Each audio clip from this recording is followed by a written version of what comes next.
ನಿನ್ ಹೆಂಡತಿ ನಾನ್ ಕಿಡ್ನಾಪ್ ಮಾಡಿದೀನಿ. ಯಾರು ಮಾತಾಡ್ತಾ ಇರೋದು? ಲವ್ರೆ, ಕಿಡ್ನಾಪರ್ ಮಾತಾಡ್ತಾ ಇದ್ದೀನಿ. ನಿನ್ ಹೆಂಡತಿ ಬೇಕು ಅಂದ್ರೆ ಇವಾಗ್ಲೂ 10 ಲಕ್ಷ ಕಳ್ಸು. 10 ಲಕ್ಷನಾ? ಅಣ್ಣ ಪ್ಲೀಸ್ ಅಣ್ಣ, ನಮ್ ಕಂಪ್ನಿಯವ್ರು ಕೂಡ ನನಗೆ 10 ಲಕ್ಷ ಪ್ಯಾಕೇಜ್ ಕೊಟ್ಟಿಲ್ಲ ಅಣ್ಣ. ಬೋಳಿ ಮಗನೆ, IT ಕಂಪ್ನಿ ಕೆಲಸ ಮಾಡ್ತಿದ್ಯಾ, 10 ಲಕ್ಷ ಪ್ಯಾಕೇಜ್ ಕೊಡ ಇಲ್ವಾ ನಿನಗೆ? ಅಣ್ಣ, ನಂದು ಸರ್ವಿಸ್ ಬೇಸ್ ಕಂಪ್ನಿ ಅಣ್ಣ. ಲೌಡ ಅಂದ್ರೂ 10 ಲಕ್ಷದ ಪ್ಯಾಕೇಜ್ ಕೊಡಲ್ಲ. ಬೋಳಿ ಮಕ್ಳು ಹೋದ್ ವರ್ಷ ಬರೀ 5% ಎಕ್ಸ್ಟ್ರಾ ಕೊಟ್ಟಿದ್ದಾರೆ.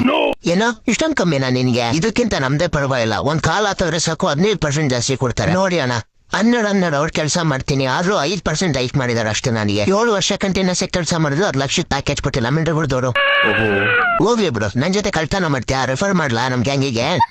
ನಾ ರೆಫರ್ ಮಾಡ್ಬಿಡಿ, ತುಂಬಾ ಒಳ್ಳೇದಾಗತ್ತೆ. ರೂಲ್ಸ್ ಏನಾದ್ರು ಇದೆಯಾ ನಿಮ್ ಕಂಪ್ನಿಯಲ್ಲಿ? ಜಾಸ್ತಿ ಏನಿಲ್ಲ ಗುರು. ಮಂತ್ ಸ್ಟಾರ್ಟಿಂಗ್ ಅಲ್ಲಿ ಫೋನ್ ಮಾಡಿ ಎದುರಿಸ್ಬೇಕು. ಮಂತ್ ಎಂಡ್ ಅಲ್ಲಿ 1-2 ಕಿಡ್ನಾಪ್ ಮಾಡ್ಬೇಕಷ್ಟೇ. ಸರಿ ಅಣ್ಣ, ಏನ್ ಪ್ಯಾಕೇಜ್ ಕೊಡ್ತೀರಾ? 15 lakh monthly package, 1 lakh joining bonus. ಸರಿ ಅಣ್ಣ, ಈ ಮಿಂಡ್ರಗುಡ್ಡಿ ನೋಟಿಸ್ ಪೀರಿಯಡ್ ಮುಗ್ದಿದ ತಕ್ಷಣ ಬರ್ತೀನಿ. ಸರಿ ಮಗ, ನಿನ್ ಹೆಂಡತಿನ ಮನೆ ಕಳಿಸ್ತೀನಿ, ಬೇಗ ಜಾಯ್ನ್ ಆಗ್ಬಿಡು.